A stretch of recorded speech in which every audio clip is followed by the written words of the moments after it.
бул Барс кофейнясы, бул биздин уже 3-чү балабыздай эле болуп калды. Тапканыбыз суши жакап келип жатабыз.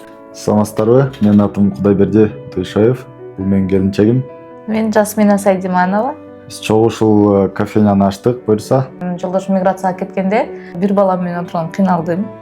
Телефондон сүйлөшкөн сайын болду, бул жактан стабилдүү жумуш табасың, бизнес башташыбыз керек, стабилдүү доход таап отурган иш башташыбыз керек деп пландарыбыз бар болчу. Кофейнянын атын эмне коебуз деп көп ойлондук. Ошол учурда мен жаңы төрөгөн болчумун. Балабыздын атын Барсбек койгонбуз. Барсбек келгенде ачылды деп ошол Барс деп койдук. Мен 2 жолу иштеп келдим. Ушул грантты көрүп калдым. Заявка тапшырып жаздым. Мен бияктамын, эмеге аялым барса болобу десем, болот деген. Жана обученияга аялым катышып калды. Бизге жардам болду, бизнес баштаардан алдым. Бизге ошол сабактарды өткөнү бизге өтө пайда болду. Экөөбүздүн собой поездка 5-6 саат. Чабат мен жумуштан келгенде буларда уже 12-1 болуп кетет. Домашка бергенде давай домашка өтүп. Бол чарчап отурган домашка жасайбын.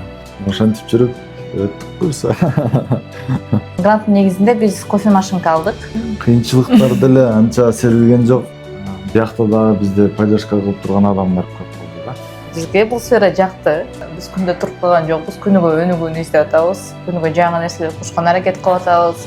Местный кондитерлерди, местный производстволорду колдоо негизинде биз ошол өзүбүздүн кондитерлерден десерттерди алып атабыз. Анан Бапкенден местный производствосы карабактан өрүк, курут, май, ошо Бапкенден чыккан азыктарды ушу коюп койгонбуз. Жакын арада 2 жумуш орну түзүлөт. Анткени жайда сезон демекчи.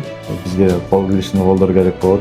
Күздө кухня ачылса, ата дагы 2 адам болуп 4-5 адамга жумуш орну түзүлөт. Бири-бириңиздерди колдоңуздар, түшүнүңүздөр. Жана туура максат коюп, өзүңүздөргө ишениңиздер.